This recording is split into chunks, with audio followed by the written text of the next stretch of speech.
aujourd'hui avec Ruhen, mais on ne peut pas toujours tout dire. Faut laisser les gens monter, parler, il n'y a pas de souci. Donc, on aura l'occasion d'en parler plus tard. Mais vite fait, ça, c'est un article de Open Edition. Vous pouvez le trouver dans le site. Donc, c'est un site qui ressource beaucoup d'articles académiques. Là, donc, c'est Tabari, le mythe mythique et les esclaves du Biled Soudan. Donc, on va juste rapidement lire. Moi, ça m'a beaucoup intéressé de lire cet article. Durant les époques médiévales et modernes, les mythes et les aspirations collectives assignées à un groupe, un peuple par un autre, ont souvent servi de stock à la construction des identités affublées, particulièrement dans le cas des identités serviles. Donc, le mythe hamitique ou chamitique est le plus célèbre d'entre eux, dans les mondes islamistes et chrétiens. Il fut régulièrement mobilisé pour justifier l'asservissement passif des peuples noirs. C'est dans les productions historiques du monde musulman qu'on trouve certaines diffusions anciennes des récits présentant le monde comme un héritage de Noé, avec l'attribution de différentes couleurs des hommes. Donc pour ceux qui croient que c'est juste chez les chrétiens, non, c'est aussi chez les musulmans, lesquels se trouvent associés à des valeurs, des mœurs et des modes de vie. On y trouve aussi une prédéfinition des interactions entre ces différentes complexions. Donc le mythe hamitique semble avoir accompagné l'islam dans sa propagation, notamment au bilad de Soudan, où nous retrouvons une version locale de ce mythe. Donc, dans cette première notice, nous présentons le mythe hamitique arabo-musulman à travers les auteurs arabes médiévaux comme At-Tabari.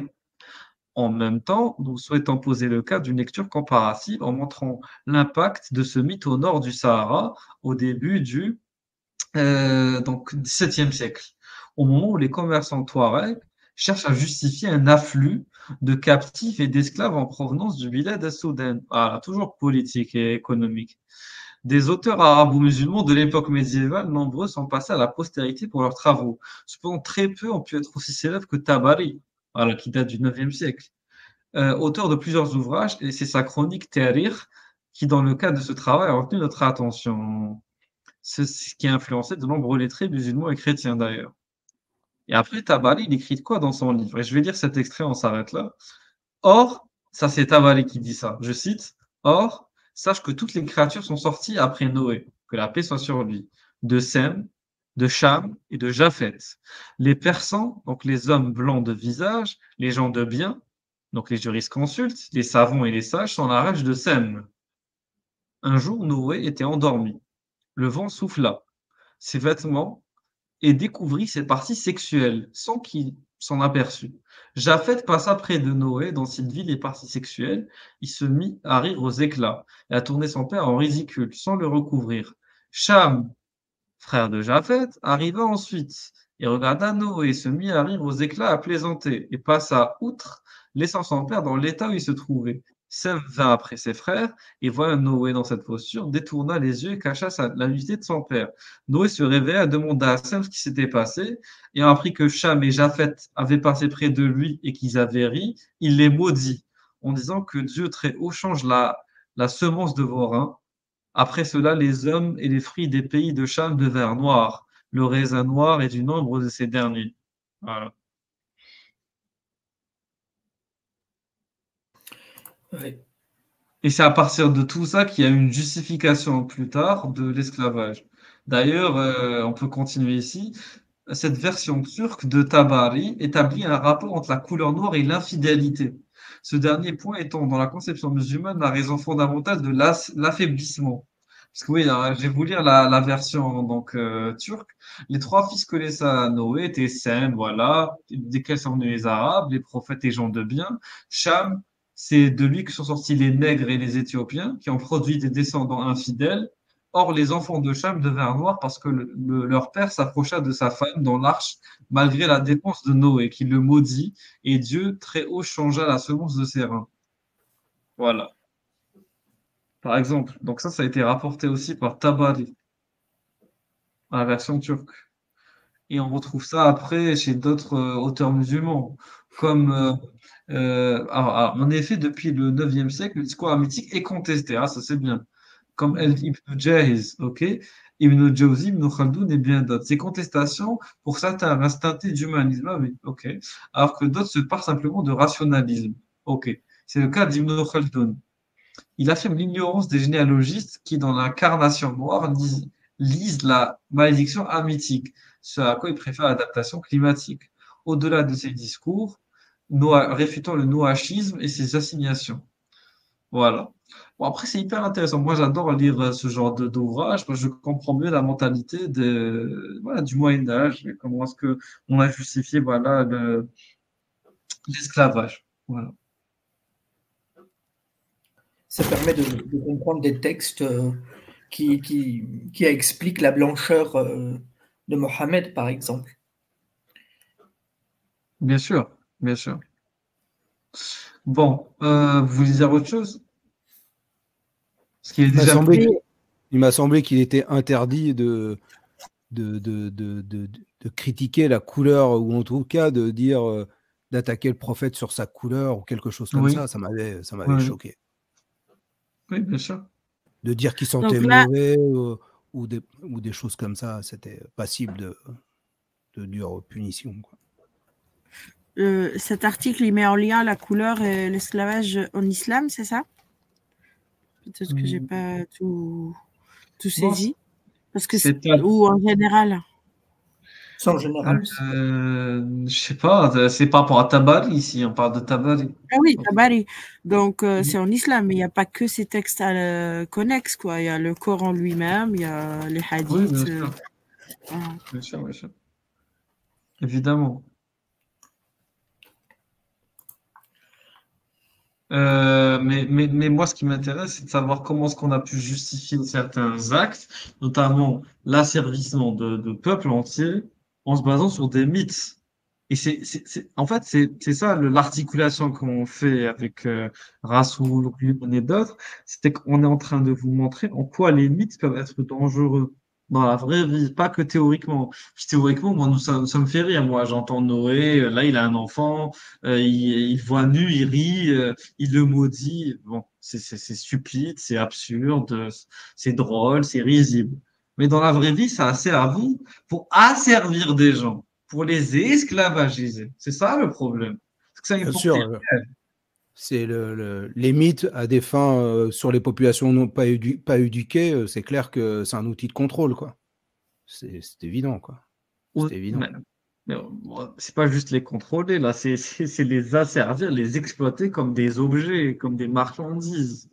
C'est pas Oui, juste ben, leur dire faites ça ou faites pas ça. Là, c'est ouais, bien littéralement sûr. hiérarchiser des êtres humains au sein d'une société à l'état de sous-humain. Voilà, ça va très très loin. Dans le Ce que tu vois le on n'a code pas noir, compris. quoi. Le code noir qui fait que les Africains sont des biens meubles.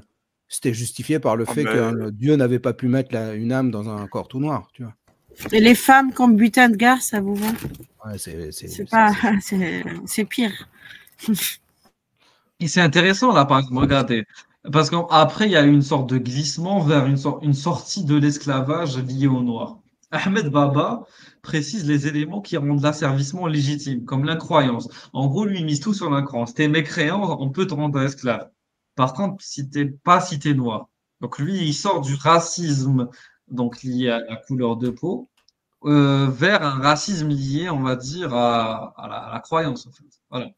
Donc, ok, si t'es noir, on te laisse tranquille maintenant, mais par contre, si t'es mécréant, là, t'es esclave. Faut pas déconner non plus. Sinon, qu'est-ce qu'on fait maintenant? Si on peut plus se baser sur l'esclavage pour faire prospérer notre économie. Donc là, c'est un peu l'argument voilà, ah, des ah, musulmans c'est réformistes. à l'époque bon, à l'époque où l'islam est né, l'Empire romain venait de s'écrouler parce il avait arrêté sa phase d'expansion. Phase d'expansion dit population d'esclaves. Tu conquiers des territoires, tu prends parmi la population, les vaincus, un tiers, une fraction d'esclaves qui vont alimenter c'était le pétrole. Hein. Le pétrole de l'époque, c'était les esclaves. C'est ça. L'énergie, la main-d'œuvre, tout ce que tu veux. Et quand l'Empire romain a atteint son apogée, qu'il ne pouvait plus conquérir d'autres territoires et ne plus faire fluctuer de nouveaux esclaves, il s'est effondré. Et à la même époque, l'islam a fait des razzias et compagnie, et donc a accumulé les esclaves C'était le pétrole, hein, c'était l'énergie de l'époque. Et donc, ça explique que l'esclave, que l'islam se soit vraiment explosé à ce moment-là. Voilà. Mais en fait, les esclaves, c'était l'énergie. Il faut voir par rapport aujourd'hui le pétrole, l'électricité, le pétrole, le gaz. À l'époque, il n'y avait pas de pétrole, il y avait des esclaves. Et ça, c'est exactement. Là, juste pour le lire un peu, c'est très intéressant. Il dit, mais voilà, il revient aussi sur le Noachid, car une des questions de ses interlocuteurs portait précisément sur ce point. Vous avez demandé que signifie le fait que les enfants de Cham soient esclaves des enfants de Japhet et de Sem. S'il s'agit des mécréants, alors c'est pas une particularité qui leur est propre. Donc là, il utilise de la raison. Il dit, ouais, mais il y a des blancs qui sont mécréants aussi. Donc c'est pas juste lié au fait d'être noir qui fait que tu es mécréant. Donc Cham étant reconnu comme le père des Noirs, la question posée par les commerçants est sans équivoque et traduit une représentation populaire selon laquelle la mécréance était une particularité des Noirs. Selon quoi? Selon le mythe. Voilà. Donc on s'appuie sur des références historiques. Ahmed Baba combat cette vision. Ben oui, en démontrant que la réduction de l'esclavage doit résulter uniquement de la fidélité religieuse et que tous les Noirs ne sont pas incroyants par essence. Parce que cette malédiction, dit-il, a été efficace sur la plupart d'entre eux et non sur tous. En d'autres termes, la mécréance découlerait de Shem, cependant, elle est réversible dès lors qu'on décide de sortir cet état d'incroyance originel. Donc, ça, c'est intéressant. Donc, il dit, en gros, quand t'es noir, enfin, je me base sur ce texte, quand t'es noir et que tu crois en ce mythe, tu te dis qu'à la base, t'es, à cause de ton ancêtre qui t'a condamné, qui t'a maudit, cause de ce qu'il a fait, t'es mécréant, mais tu peux t'en sortir en rejoignant l'islam. En gros, tu rachètes ton âme à travers, tu rachètes l'erreur de ton ancêtre à travers la conversion. Putain, c'est très malsain. Putain, c'est horrible. Mais voilà, c'est un peu ça que je comprends du texte. Voilà. C'est intéressant. Il y a le mythe de Bilal aussi en islam. Il y a le mythe de Bilal avec lequel on baratine les Noirs ou que les Noirs à qui tu dis mais comment peux-tu défendre l'islam alors que l'islam a esclavagisé beaucoup d'Africains, beaucoup en Afrique. Ils vont te sortir et Bilal qui a été libéré. Quand j'ai vu le film Le Messager là en arabe, c'est quoi? C'est Ar-Risala. Voilà. Le message. Ouais, je l'ai vu en version arabe et la version anglophone avec Anthony Quinn. Et bah, à l'époque, tu vois Bilal et tout, tu dis waouh, putain, c'est antiraciste l'islam, quoi. L'islam, c'est SOS racisme. Quoi. C'est exactement ça, c'est SOS racisme. Ah, c'est beau. Oh là là, c'est pour ça que tu as des gens qui montent sur TikTok et disent il n'y a pas d'esclavage en islam. Il n'y a pas. Sors-moi une preuve que le prophète a eu une esclave. Tu dis ça et ça fait. C'est qui ça fait? En même temps, je me disais, à l'époque, avec tous mes potes qui me montraient les vidéos, donc, ils me faisaient mater. Bon, ça marche. Le plus pourri, c'était les miracles scientifiques, quand même, du Coran. Mais il me faisait mater, alors c'était passionnant, les débats de Ahmed Didat, et c'était passionnant ces débats. Et ce genre de truc là, messager avec Bilal et tout ça. Et au même moment où je me disais, ah ouais, l'islam c'est SOS racisme avec Bilal, le film Messager, je zappais complètement la mère de mon pote qui, dès qu'elle voyait une noire porter des valises et tout ça au supermarché, elle disait dès qu'elle voyait une noire, elle explosait de rire. Non, mais c'est surtout ma mère qui me disait va chez l'esclave me chercher des épices. Quoi. Mais non, arrête, c'est vrai. Je t'assure. Oh, mais moi, la mère. Juste parce qu'il était noir, ils vendaient les épices. Une autre mère d'un pote, donc nord-africain, chez elle, elle montrait à mon pote, il regardait les vidéos de famille et tout ça. J'étais là. Elle montrait la vidéo sous une tente et tout ça. Je ne sais pas ce que c'était comme cérémonie, mariage ou autre. Il y avait toutes les vieilles qui étaient là et toutes les femmes. Et d'un seul coup, il y en a une, elle est noire. Et d'un seul coup, elle fait elle, je l'appelle Chita. What? Ok. Ouais, mais c'était culturel. Ouais, c'est le véritable des singes, sens. quoi, des singes. Ouais. Le racisme ordinaire. Ah, vous m'entendez? Ça bug un peu, Ordinaire. j'ai l'impression. Ou c'est moi? Ça vient de moi, je pense. Non? Ouais, non, ça, Pour dire ça non. fonctionne. Ça fonctionne? Vous êtes sûr? Ok, parce que ça bug. Par exemple, j'ai découvert un autre article encore plus intéressant. C'était, vous connaissez, c'est celui-là ou pas? Ah voilà, c'est celui-là. Ah, c'est très intéressant. Donc, la malédiction de Shem, donc Kitab al-Ajaïb, attribuée à Ibrahim ibn Wasif Shah. Et c'est hyper intéressant. Pourquoi? Vous allez comprendre. Sur quel volet c'est intriguant. Parmi les sources qui mentionnent la malédiction de Shem, qu'on a cité Tabari tout à l'heure, il y a aussi Kitab al-Ajaïb, qui est attribué à un auteur du Xe siècle. Ce qui est intéressant, plusieurs titres. Pourquoi? D'abord, l'originalité de la tradition littéraire dans laquelle il s'inscrit, celle des merveilles, Ajaïb, qui lui offre une autre perspective que c'est de la littérature généalogique, par exemple. De même, les détails apportés autour du mythe hamitique qu'on ne rencontre pas dans toutes les sources arabes en font un objet digne d'intérêt. Voilà. Et en fait, ce que vous allez voir ici, c'est hyper intriguant. Donc, attendez. Voilà. Les manuscrits qui nous sont parvenus peuvent être classés en deux catégories. Une version longue formée de l'ensemble de Kitab al-Awsat, d'Al-Mas'udi, qui reprit de nombreux passages chez l'Égypte ancienne, d'Ibn Wasif, une version brève, un Mukhtasar, aussi d'Al-Mas'udi. Ok. On va passer directement à ce qui nous intéresse ici. Voilà. Autour de ce détour biographique, le titre du livre conduit naturellement une réflexion quant à l'analyse du terme ajaib. En langue arabe, il désigne ce qui étonne, ce qui surprend, ce qui déconcerte. Ok. Donc là, on comprend qu'il y a du surnaturel. Mais sauf que le problème, regardez, écoutez bien ici, c'est là où tout va prendre forme. Le genre du livre ici s'inscrit dans une tradition précise, les ajaib qui s'inspirent de la géographie merveilleuse des Grecs au IVe siècle et apparaissent dans la littérature arabe au IXe siècle. Vous comprenez? C'est-à-dire que la littérature grecque du IVe siècle avant Jésus-Christ, elle est reprise au IXe siècle chez les Arabes. Parce que en gros, au IXe siècle chez les Arabes, on est encore à l'époque des Grecs, ils étaient 4 siècles avant Jésus-Christ. Ils ont pas avancé. Les ouvrages des Ajaïb répertorient donc les beautés de la création divine dans les cieux et sur terre, et ils recensent également des phénomènes extraordinaires, ainsi que les rencontres merveilleuses transmises par les voyageurs. Difficiles d'accès, voire impossibles, ces zones les plus éloignées sont assurément l'objet de fantasmes et d'imagination, attendu qu'il est presque inconcevable de s'assurer de l'exactitude des informations. Donc, il n'est certainement pas fortuit que le plus souvent les Ajaïb, donc les merveilles, se situent aux frontières ou en dehors des terres anthropisées et donc de celle du monde musulman.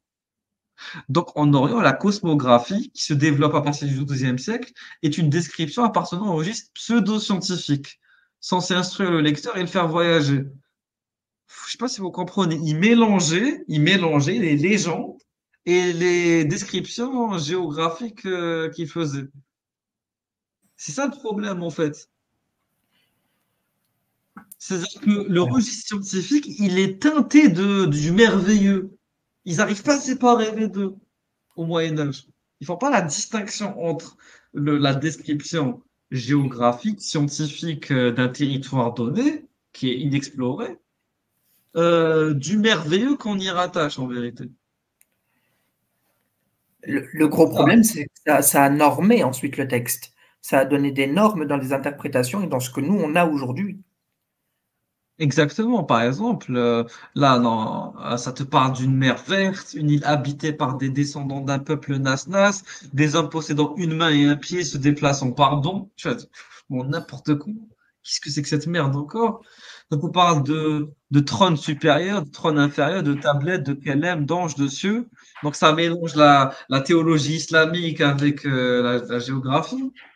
Qu'est-ce que c'est que ce truc, encore une fois? La suite de cet ouvrage est occupée par la présentation de la Terre et ce qu'elle renferme, en particulier deux villes mystérieuses situées en dehors du monde, l'une à l'Orient et l'autre en Occident. Elles sont, écrit-il, éclairées par une lumière autre que celle du Soleil ou de la Lune. Les hommes y habitent, vivent à peu près 7000 ans. Qu'est-ce que c'est que cette merde encore?